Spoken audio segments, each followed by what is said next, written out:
And hello, welcome to part 2 of our Oscar wrap-up. Once again, I'm Jester, this is Lunchbox, and we're gonna start going through the Oscars themselves now. And I guess we'll start from bottom to the top. So, hold on a second here as I slowly go through my computer and find the bottom of our list here is the original screenplay.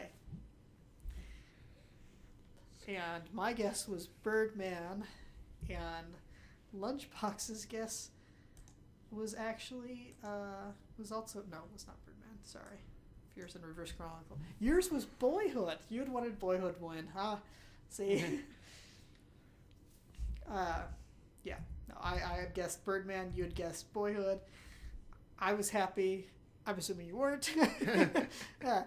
But I remember reading a tweet that night that somebody said, well, okay, now that this is one, I think pretty much anybody who was hoping that Boyhood would win Best Picture probably said, nope, not anymore. Because I guess it's pretty much once the, I don't know how long it's been like this, but it seems to be like whatever gets Best Original Screenplay has, if not a shoo-in, it's, you know, it's gonna probably go to as Best Picture. I think which is odd because it's called the Citizen Kane Award because that's the one that they give to the movie that they actually think should be Best Picture. But then they give it to somebody else, is the traditional thinking anyway. But I think more often than not, in recent years, it's been original screenplay goes to the one that wins. So maybe history's proven wrong then. It seems to be a more recent trend too. Like something I'm going to say within the past 10 years, but it's kind of swung that way. But it's accepted. It's like, maybe not accepted, but that it's, if you're really hoping for one picture to win and something else wins the Best Picture, or sorry, not Best Picture, Original Screenplay, it's sort of like might be the setup for them. Yeah, it does seem to be moving in that direction. Yeah. Like the dominoes have begun to fall. Okay, after that comes Adapted Screenplay. Mr. Lunchbox, you had guessed Imitation Game. I had actually guessed The Theory of Everything. And it went to Imitation Game. Hey, I got one.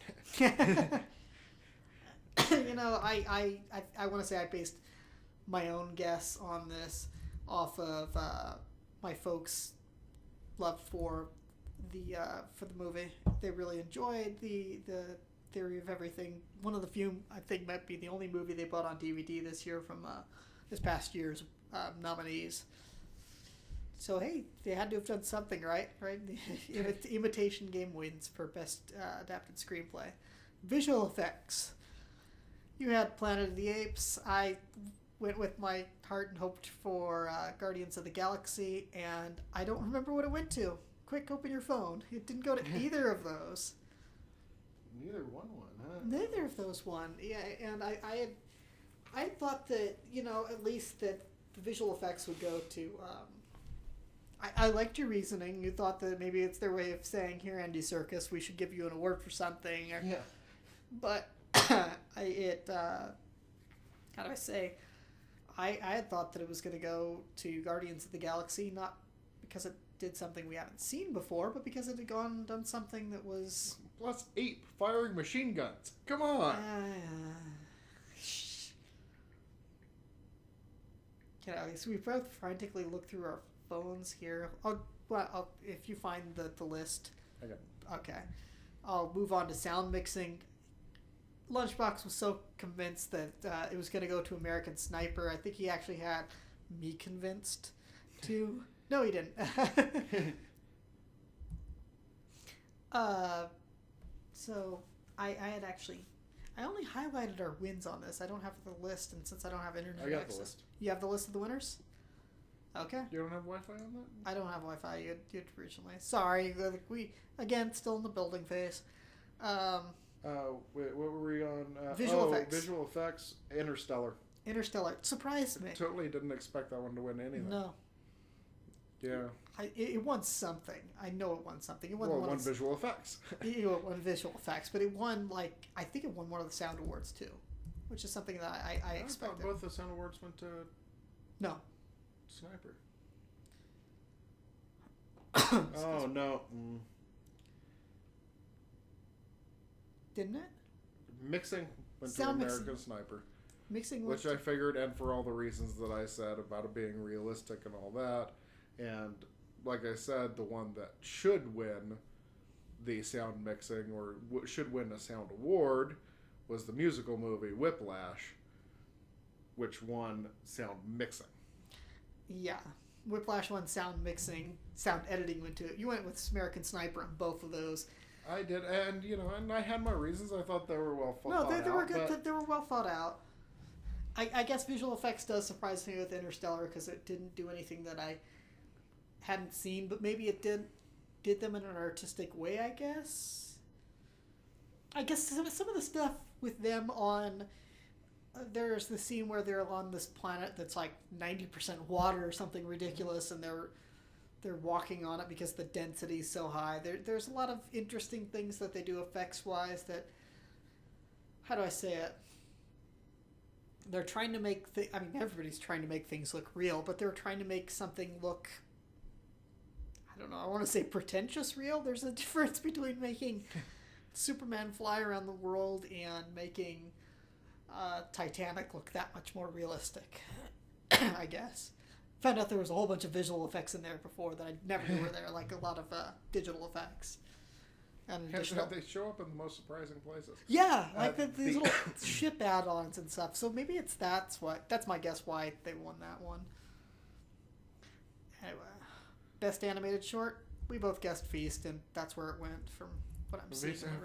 From the random guess that we from both the random asked. guess, it was because it was Disney. That was the And production design. I won this one for all the reasons that Devin said it wouldn't win. The Wes Anderson Award of Production Design goes to Grand Budapest Hotel. And as well it should be. Your guess for production design was The Imitation Game because it was a period piece. Mm-hmm. And period pieces tend to win, I'm telling you. But I guess in this case, all the reasons that I said it would win. Yeah. You told me you gave me the reasons. So yes, okay. For all those reasons, yes, but it's not going to win. I said, but yes. Yes, it did. For all the reasons. Yes, it for did. all the reasons I said. Okay, yes. Look up what won Best Short really quick because that was the one we had more fun with. Because at Live Short, you had guessed Butter Lamp. Oh, yeah. Still would have been fun to hear that, and I had guessed Boogaloo and Graham, but it was neither of those. It was something else. Which, if I had access to the internet, I'd probably look it up really quick. Live action short went to The Phone Call. The Phone Call. The Phone Call. As well it should, because we didn't see it. Because it was the phone movie. I'm sure the best phone call. I'm sure it was the best time. live short about a phone of all time. Yes, definitely. Song. Much better than Phone Booth. Yes. Yes, phone booth, phone call, entirely different things. Yes. Very much. Although I don't think Phone Call has Kiefer Sutherland, and so loses on that point. But, probably not. But otherwise, yes. sure. Yes. Mm-hmm. Yes. Yeah. Pensive, sorry, pretentious nods all about. Song. Lunchbox guessed Everything is Awesome. Because everything is awesome. I listened to the recording of that, the actual version, the movie version of the Everything is Awesome song, and it was funny and catchy. The production of it on the Oscars was terrible. It was fun. Ish. It was. I know it was meant to be over the top. It's meant to be over the top, and it was a delightful break in this so serious ceremony to have Lonely Island come out and rap a bunch of stupid lyrics. It was nice to have the break, and you're much more likely to walk out of the theater singing "Everything is Awesome" than you are to sing "Glory, Glory." Yes, but it's Glory won. I guessed that correctly, and it was... Glory's a great tune. It was done well and everything. It is a great tune, and their production of it at the Oscars was very well done. Yes, and they give a standing ovation to it to prove that they aren't racist. I'm sorry. I felt really bad because they cut to this one guy, and I don't know who he was. Okay, this is some whatever you're gonna say, black African American actor, like, and he's in tears, moved by it, and I was just like, that kind of upsets me because somebody looked for the black guy, or token black guy in the audience who was moved by it, and I'm just like, you know what? It was good. It was moving. It was probably really touching to that person. You would prefer they cut to Meryl Streep crying? I would prefer they just kept on the people doing the production rather than cutting to somebody having like an emotional moment and broadcasting it for millions to see. I mean, that's kind of like, granted, you're at the Oscars. These are actors. They want to be seen, but at the same time, there's this part of me that feels like, was that a private moment we just saw? Some guy really choked up by the song, and you just cut to it, and you wouldn't do that. Let's cut to the reactions at this funeral, Bob. Okay. You always cut to the reaction shots. That's part of making the show. I guess it just. You're not making a film about the show. Well, even if that, you'd cut to reaction shots. You always have reaction shots. They just got the best one that they could. I felt weird seeing the You scenes. felt that it was manipulative? The whole song was manipulative. Yes. It's like, glory, glory, give us the Oscar, glory. Yeah, no, I'm sorry. But I think I was right for all the right reasons. That was their Citizen Kane award. Here's you won best song, and it was a good song, and here you go. The movie wasn't that good, but it's about civil rights, and go civil rights. I see where you're coming from, but I still think it's a really good song. I didn't say it was a bad song. I was just sort of felt like, and I don't know how the other songs were in comparison. Actually, I listened to the other songs for the first time ever at the Oscar broadcast during it. And yeah, Glory probably was the best out of all of them. Everything was awesome, was fun and catchy, but if you just went for sheer raw emotion connects you to the movie and the meaning, then I could see why it won. Yeah, it makes sense that it won, and I'm kind of okay with John Legend, but I really like Common, so I was kind of happy he won because I like Common. But music, Theory of Everything. This is best original soundtrack or score. And you had Imitation Game, and I don't know what actually won.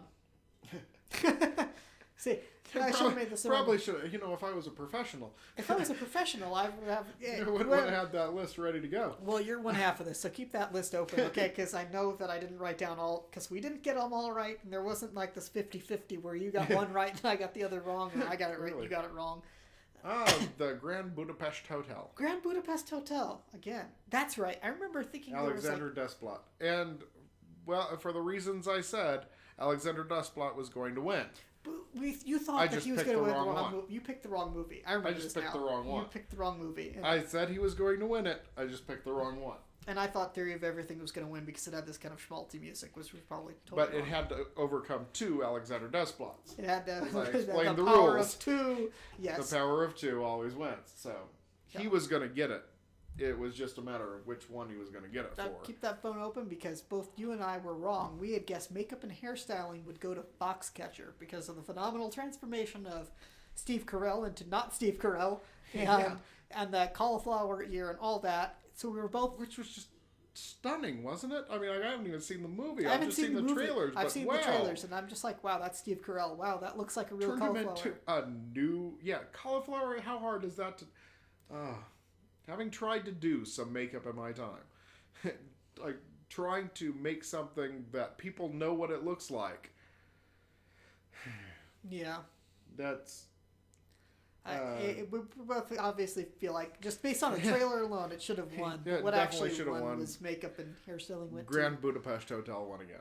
Yeah. I think at that point, watching the Oscar broadcast, I saw tweets going out and people were like, oh man, is this the one's going to win Best Picture this year? Because they seem to be, because it was like 3 in a row, just bam, bam, bam. And they've won they won them, and they're just like, oh wow, okay. So wow, it's going to be a sweep. Yeah, no. No, it wasn't. But no, makeup and hairstyling never gets you the sweep.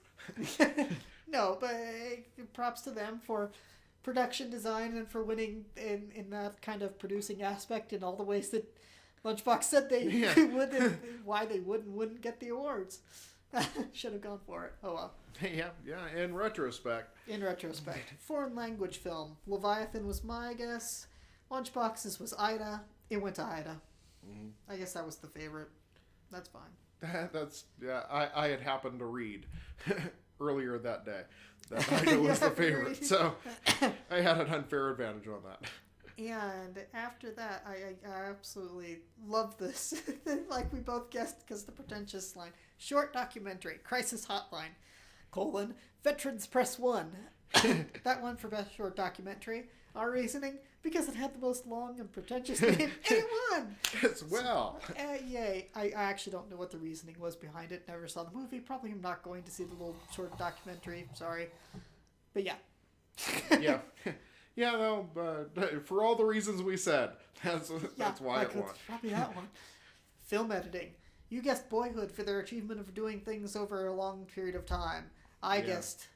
What did I guess? Film editing. I had actually guessed American Sniper, because I thought that maybe like combat fire, first-person things. Right. I got that. Hey, and I can certainly see where you think Boyhood would win. It's an achievement to film over that period of time and get things to mesh together, but I think also the same reason why we assume period pieces would win, that there's something in people's mind about editing together wartime footage and stuff like that just people would think that must be how it really is, the back and forth and yada yada. That's a little bit more difficult to capture realistically. Having done some editing in my day, I think Boyhood would seem more difficult. But I guess I'll leave it to the professionals on this and say, American Sniper, fine. Best documentary, Citizen 4. We both guessed that, and that was for... for all the weirdest reasons, and me because I actually knew what it was about. So you knew what it was about, and boom, it wins. Yeah, of course it wins. Like, how's that not going to win? Best director. Convinced once again that Boyhood would win. You'd guessed Richard Linklater for Boyhood, and I had guessed, I didn't know even the director's name, I just went for Birdman, because I was pretty sure, based on the buzz, that it was going to get those top awards, and it went to Birdman. It did end up going to Birdman. And what is his name? I don't know. That's why you have to have your phone open. Still don't know. It took me years to remember who the names of the main characters in Star Wars were. Like Carrie Fisher, Mark Hamill, Harrison Ford. You know how long it took me to learn that when I was young? Anthony Daniels, Kenny Baker, They Peter didn't come Mayhew. along till later. Learning the side characters' names didn't come till later. Bullock. Jeremy Bullock I didn't even know till later. Yeah. Jeremy Bullock I didn't know till later either. Okay, fine. That'd be Boba Fett. Okay, anyway. And I learned how to read so that I could find out about Return of the Jedi, or it was called Revenge of the Jedi when I started reading about it. Yeah. I learned to read so I could know about the new Star Wars movie coming out, and that's the truth. It's Alejandro G. Inarritu. Alejandro. And that's why you didn't know. Alejandro. We'll go with Alejandro. Allie, keep that phone open, because we both guessed costume design would go to Maleficent. And actually... And it should have. And it should have, probably. And I think that... probably, because we haven't seen it. I'm going to guess that it went to Budapest, because I think this was another one that Grand Budapest Hotel won. I'll tell you in a moment. Okay, he's scrolling through his phone. Sorry, barely try those with podcasting and junk. Let's see. Costume design. Yeah, Budapest. Budapest, yeah. Again, for all the reasons. For all the reasons I mentioned. Yes, Wes Anderson knows how to get the right people to dress a set to look a certain way. Melina Canonero. That's how you say it. Melina Canonero. Okay. Might as well give her credit. Okay, thank you. He knows who to hire. So Melina, the person Devin said. Canonero. That person. Cinematography. We both guessed Birdman. It went to Birdman. As well it should. Just the few shots that I saw. My parents actually talked about how... Our parents talked about how they did some incredible stuff with the way they did camera work was phenomenal. I really got to see this movie. Well, I didn't actually know until I was watching the Academy Awards that it's all shot as one continuous shot. Yeah, it's supposed to look like it's one. Like it's supposed to look like one continuous shot, in which obviously it's not because it's longer than a film camera goes. Yeah. But it's shot as though it's one continuous shot, and to be able to set that and to make it like move seamlessly and all that was amazing. It didn't get editing for that. I mean, I was just stunned, and so like redoubled my I so have to see this movie. It's like, Yeah. wow, really? They did all of that? But no, that's just beyond the pale. That just yeah. Yeah. Yeah, cinematography for sure. Birdman. Okay. And here's where I get one up on Lunchbox for our guesses. Animated films, I guess Big Hero 6. He guessed How to Train Your Dragon 2. It went to Big Hero 6. And I guess it's just... I don't know how to put it. The Lego movie wasn't nominated. And I've heard more people talk about Big Hero 6 post theater run than I have How to Train Your Dragon. So that was kind of my reasoning behind it, and why I just figured. And plus, it was Disney. I think if you're talking, like you said earlier, about you've got people who like putting this together and are just checking off boxes. They have to only watch some of these. They see Disney branding. Never bet against Disney. And everybody's like, oh, it's Disney. Oh, probably. I made an error in judgment. Yes. Yes, Never you did. bet against Disney. Sick. I automatically was also thinking of all those little insider booklets. They're like, for your consideration, Big Hero 6, animated film of the year. Like, well, won't you please? Yeah. It's like, oh, it's Disney. Yeah, I'll probably vote for that. And then they move on. Just like I'm moving on to supporting actress, who I thought should have gone to Emma Stone, because that was my guess. Yeah. Because everybody loves Emma Stone. She's gorgeous. Supporting actress went to Patricia Arquette. Of course. And you know what?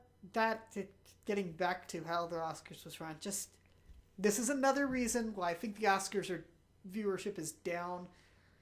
This had a lot more politics than previous years, and as soon as she whipped out that piece of white paper and puts on the horn-rimmed glasses, I won't talk too much about this. You're just sort of like, oh gosh, really? Can't you just get up there and thank your hairstylist or something? I know. And I know that you have a real problem with people getting on their soapbox. But I think that, who was it? I think it was the... Marlon Brando with Little Feather, whatever it was. Yes, Little Feather, of course. Well, which was stupid and, in retrospect, even more stupid. But, no, I think that there was one of the nominees who was getting somewhat of a hard time for getting up, and he said, you know what, I had 15 seconds in front of millions of people, and this was my chance to say something about something I believed in. And that kind of, I went, yeah, okay, if you've got something that you really believe in, and you have 15 seconds, 45 seconds in front of the world, do you just say, hey, thanks for doing my hair? Or do you say, maybe somebody should adopt a Great Dane? By the way, Suzanne said she looked like somebody who had been babysitting all day. It's like, it was the hair. She didn't do her hair. It was the hair. Okay, there's your one, like... There's my one thing that I detest on the red carpet every year is people not doing their hair properly. Like, come on, get a hairstyle. Yeah, that was like something my wife Suzanne kept on saying. It's like, oh, that lady who looked like she just got back from babysitting won the award. It's just like... It's like, don't they have like millions of dollars to put into this? And I was like, yeah. So this is their big moment. And she knew it was going to be her big moment. Everybody knew it was going to be her big moment. I think Weird Al even tweeted, can we just in advance say congratulations to Patricia Arquette? Yeah, come on. Okay. How do I say it?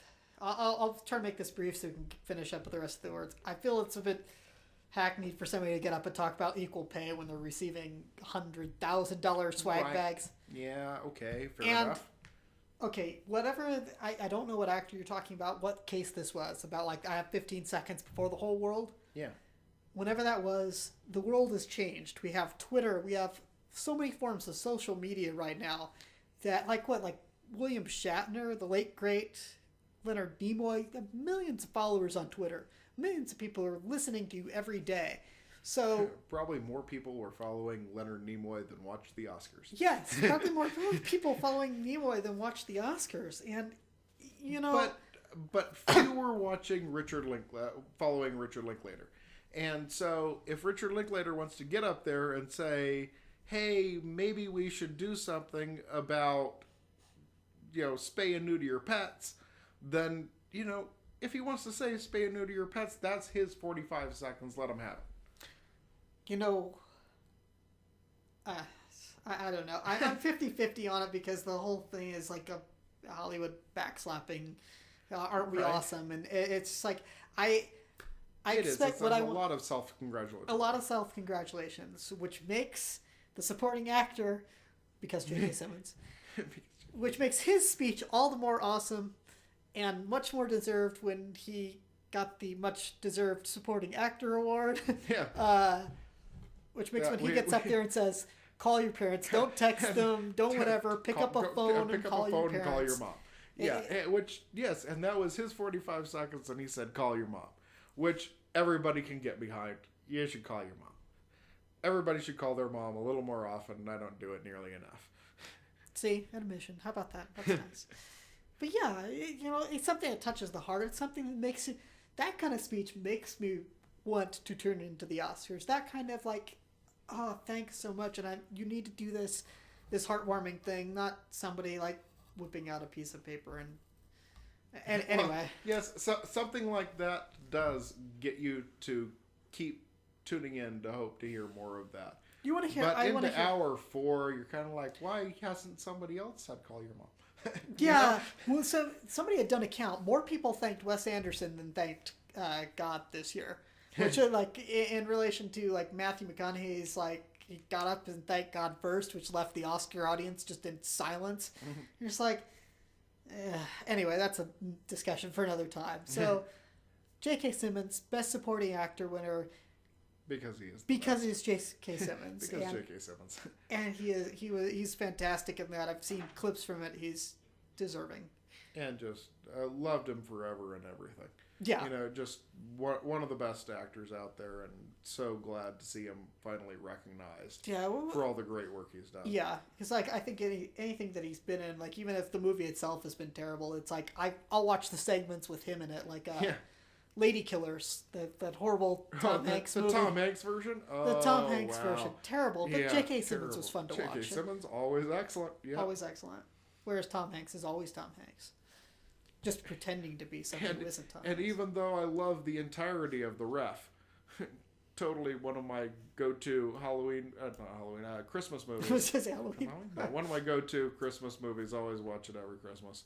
Like, I love The Ref, but the moments when J.K. Simmons shows up, I think probably his first film role, like, still, when he shows up, not even at the time knowing who he was, and in the years since, like, every time he shows up, yay, J.K. Simmons! Yeah. It's like he just kind of nails everything, and just, yeah.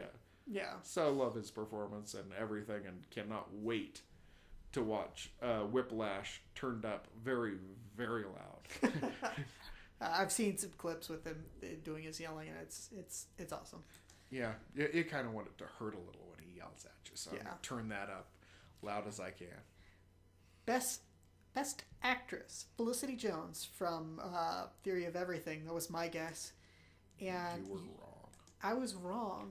You were right. It went to Julianne Moore, and I guess from the tweets I was finding online at the time it was just like she finally gets an award after having been snubbed for some other film, and I guess I was actually surprised because a lot of people were just saying, yeah, she has this one in the bag. Really? After all of the reasons I said? After all the reasons you said. And if you want to talk about somebody giving a speech on something and trying to bring awareness, I'm fine. If Julianne Moore wants to spend a little bit of time talking about like the wanting to bring awareness to Alzheimer's, that's fine because it's not...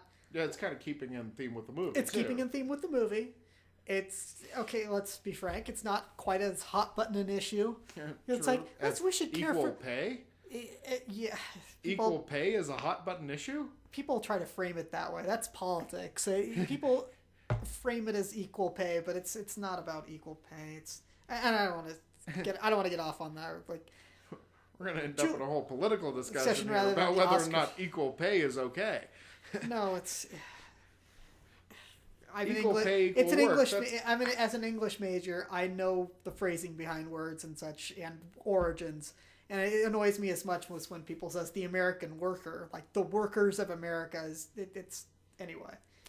Julianne Moore wins Best Actress. I should have guessed that. I should have gotten, especially building up. Everybody's saying she's a shoo-it.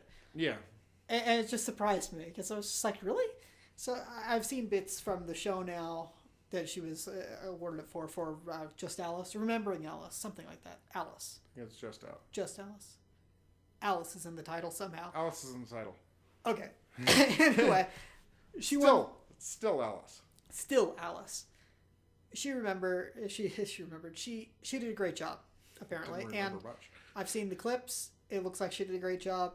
I guess it was a universal given that she would win. Kind of like it should have been a given that the best actor should have gone, he said with tears in his eyes, to Michael Keaton for Birdman, but it didn't. He was due.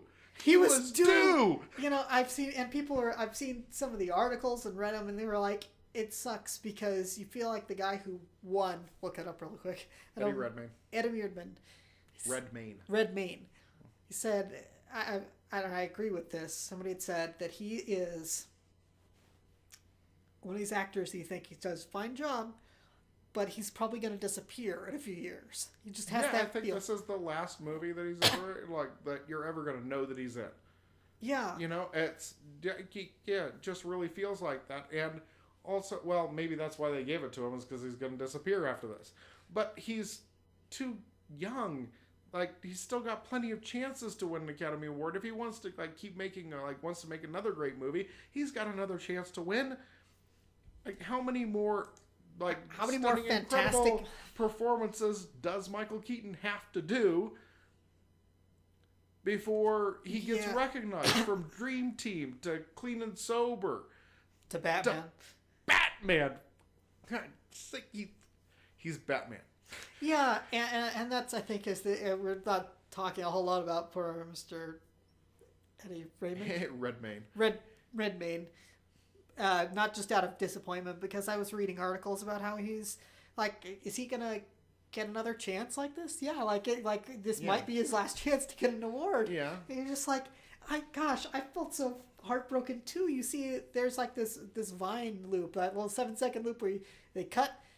Like, somebody had filmed their TV, and it shows him. He was, standing up, and he's, got what is clearly a piece of paper for an acceptance speech. Oh, yeah. Coming out of his pocket, and he's, you see this kind of little hesitant, half move, oh, okay. He puts it back in his pocket and goes clapping, but it's clear that he the rest of the world. Everyone else in the world expected him to win. Yes, and doubly so, because he won the SAG Award. Yes.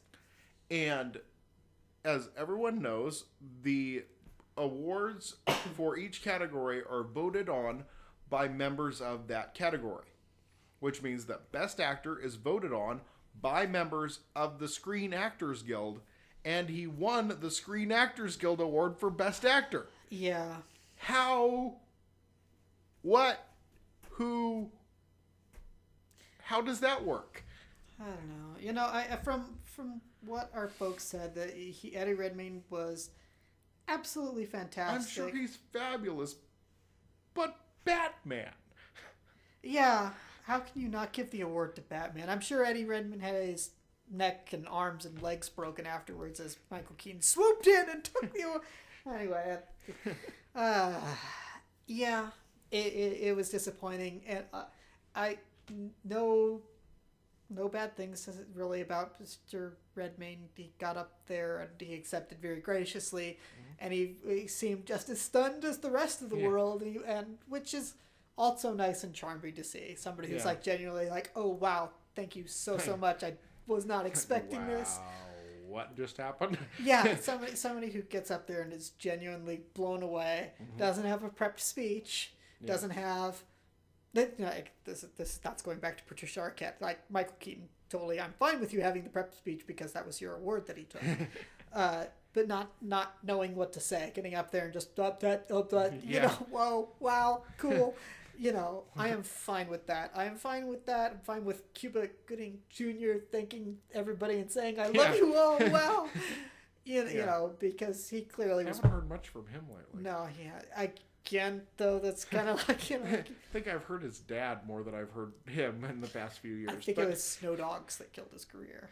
Anyway, yeah. he made some really poor choices. No, it was the one with where the truck blows up in the tunnel. What was that? Chill something? Chill Factor. I don't know. He made a series of bad choices after his award. Bad choices. Yeah, he should have been more choosy, which is what I'm worried about happening to Mr. Redmayne, because he was good. He's gonna make Snow Dogs 2. I'm afraid of him like Snow Dogs 2 or 3 or whatever they're on. But yeah, sorry, Mr. Keaton, you should have won. Gonna make Easter buddies. Yeah. And Best Picture, Birdman. Best Picture, Birdman. I think most people saw it coming. Yeah. And well, I think, like I said before, it's the sentimental favorite, and what I think is actually going to win, and it did. Yeah. And I think that really, really sentimentally, it was just because I love Michael Keaton. And all of the trailers and everything I've seen, and like people in the movie acting outside of what like we normally expect. I saw like Zach Galifianakis was on the Daily Show, and they played the clip of him talking to Michael Keaton in the show, and you're like, "Wow, I didn't know that Zach Galifianakis, could do that." He could be a little bit more serious of a guy. Do a serious thing. Drama is much easier than comedy, so obviously if you want a really great dramatic actor, hire a comedian. You know? Like, they've got the timing. They know what they're doing. Dying is easy, comedy is hard. Yeah, exactly. That's so not that I was surprised, it was just more surprised that somebody gave him the opportunity to do that. Because we are so used to seeing Zach Galifianakis playing that Zach Galifianakis character. I was going to say, playing that character? Yeah, that same, goofy, awkward guy that, Yeah, playing the goofy, awkward guy, but the funny thing is after having seen the clip, I can totally see it. I'm like, okay, that's awesome. That's cool that somebody gave him that chance, and somebody, how do I say it, that somebody recognized that he'd be able to handle that. Maybe it's just my own personal loathing for his rise to celebrity, but I would say Seth Rogen wouldn't be able to do something like that. You wouldn't be able to buy it. I don't think he has it in him to be a serious. I think he could. No. Yeah, I think you just haven't seen him do it. It's like you wouldn't expect that Jim Carrey could do some dramatic stuff until you saw him do it. I mean, really, you wouldn't have expected the cable guy out of Jim Carrey until you saw him do it. He is so menacing and freaky weird in that show, and you wouldn't expect him to be able to do that. Truman Show. Like, so many things that Jim Carrey's done since he was Ace Ventura, literally talking out of his butt. Yeah. I mean, he's done so many really stupid characters that until you saw him do something more serious, you wouldn't expect it. And he's done such a great job in some really great dramatic roles. See, The Majestic. Did you ever see The Majestic? I never saw The Majestic. It Good for you. Cheesy. It was awful. Whereas Truman Show looked like it was just trying to be like a really interesting kind of a movie. Oh, one of my favorites. The Majestic looked like it was trying for an award. Yeah, Majestic. There's. Majestic was bad. How does the say? It's like you never go full retard. It was like you never go full Oscar bait. Okay. Yeah. Well, sometimes it works. Sometimes it works. Sometimes it's just like. Yeah, it's Best Picture, Birdman. I actually have something you had said before, which is like from what Lunchbox was saying. It seems like this will win because everybody loves it. It's a great film, helps showcase Michael Keaton's talent as an actor. You may appreciate the effort and complexity, that being you, appreciates the effort and complexity gone into making Boyhood, but the general groundswell was behind Birdman. And as well it should be. And it should be. And it's hard going back to that, it's hard seeing Michael Keaton not win because you know that the movie was built around him and like nobody else could have done it but him. It was our mom said it's like Why should he get an award for being Michael Keaton? It's the Michael Keaton story, but at the same time, it's still pretty awesome. It's getting somebody to go along with something that they can say, "Ooh, I see some parallels here between me and that." Yeah. But that's what makes him so perfect. One of those things that has always driven me crazy is, well, he's just playing himself. Have you ever seen somebody like that's not an actor play themselves? Like, have you ever watched a video of somebody that suddenly realizes they're on camera? Like, they're just filming somebody and they're just like doing their thing, and then they realize that they're on camera. Tom Hanks. Yeah, yes, Tom Hanks all the time. But and then all of a sudden they try and become incredibly self-conscious about everything that they're doing. Like, wait, was I stirring the pot? How do I normally stir a pot? Do I stir counterclockwise? How do I use these things? My hands. I don't understand what these things are attached to my arms. Like, yes, that's just playing yourself, or if you just playing that same character that they always play. Like, yeah, because they can play that character. Like, even if that character is you, then you still have to play that character, and people can't just play themselves. Not convincingly, anyway. Not unless you're Audie Murphy. Like, you can't play yourself. Yeah.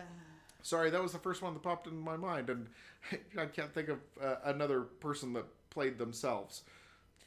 I don't know. Well, I see what Armand was saying, though. It's like if you wrote the Michael Keaton story, you would naturally want to cast Michael Keaton. Yeah. And that's probably why... Like a guy that used to be a superhero and now he's trying to come back, and okay. I don't know. And Birdman... It does kind of seem like that. Birdman wins. Your heart pick this year was clearly Boyhood, but the winner was Birdman, and you actually went with Birdman as your choice. We both went with Birdman as our choice. Birdman was my heart choice. My brain choice was Boyhood. Oh, really? I thought your heart choice was I thought Boyhood, against all of my better judgment, Boyhood was going to win. I thought Boyhood was going to take clear sweep on everything, and my heart was Birdman, and I knew it was going to be a close one, but Birdman all the way. Yeah. I'm glad it won. I still need to see it. It's one I think out of all the movies that came out that have been through the awards we've talked about, I've got to see Whiplash because J.K. Simmons. I want to see Birdman because of Michael Keaton. Because Michael Keaton. And I want to see Big Hero 6 because it looked fun. Because comics. And, of course, I've got to see Butterlamp. Of course. Because Butterlamp.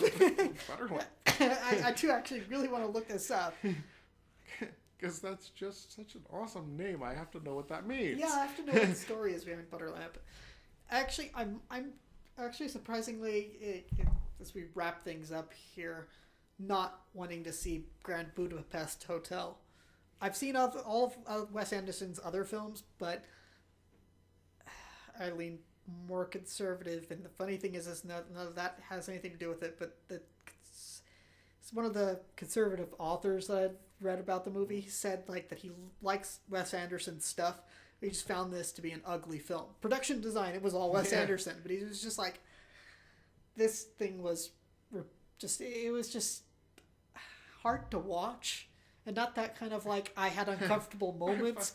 I find that about a lot of Wes Anderson's work. It's just I don't want to watch this, and I don't want to I don't find any Grand of the Budapest Hotel. I don't want to know any of these characters' stories. If the whole hotel burned down around them and killed every cast member, well, in the movie that is, not the actual people, then I'd just be fine with that. And I was like, wow, really? Because it was something like a case of everybody was so irredeemably ugly in the film. Mm-hmm. Not physically ugly, but just ugly as a person. You just did not want to see it. And I was like, really? Wow, this might be the first Wes Anderson movie I like.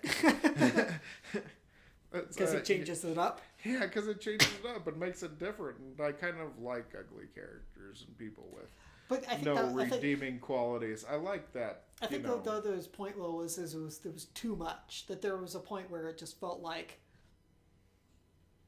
I just said like I can understand liking an ugly character, so or even like if you have a whole bunch of ugly people, but if you don't have I guess you would say if you don't have that one beautiful person, even if in the end they end up destroying that beautiful person and ruining them, making them just as ugly as the rest of the people. Yeah, I think you need some kind of breath of fresh air, or else it just becomes. No, I love irredeemably horrible people that never find redemption. That is one of the things that I hate in movies, is when the irredeemably horrible person finds redemption at the end of the movie. I do not find redemption. I want you to stay horrible.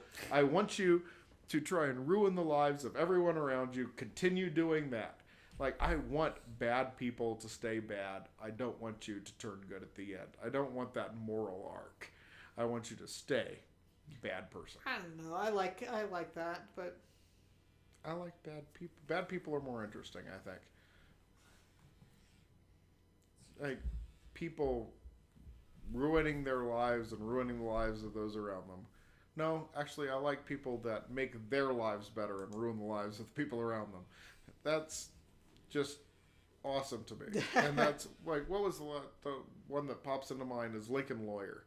The Matthew McConaughey movie was Lincoln Lawyer or something like that. Yeah. Where he's this just horrible person that's like willing to stoop to anything, do anything that it takes. And then he ends up finding Jesus and becoming a good guy at the end. And you're like, well, you were my guy that was willing to do anything to solve everything. And I just really hope that Better Call Saul never goes that way. Because I really want Saul to stay. But then Slimy. Slimy. I want him to be the evil Weasley guy. He's supposed to be the evil Weasley guy. Be the evil Weasley guy. Okay. Sink into it. I get horribly off track here. We have digressed. That is the official digression, which means that's the end of the podcast. Yeah. Any final thoughts on the Oscars before we close this up? Love you, MPH. Too bad they didn't let you go full MPH. Full MPH on it. Yeah, it's too bad. I'm sorry that you didn't win Michael Keaton because it just, I don't know. I'm just lost for words. I'm truly sad that you didn't win that. And overall, I thought that it was a decent broadcast. Ran a little long, but I still loved it because of the Oscars and because J.K. Simmons. And because J.K. Simmons. All right, that's One More Rewrite podcast. I'm Jester for Lunchbox here, and thanks for listening.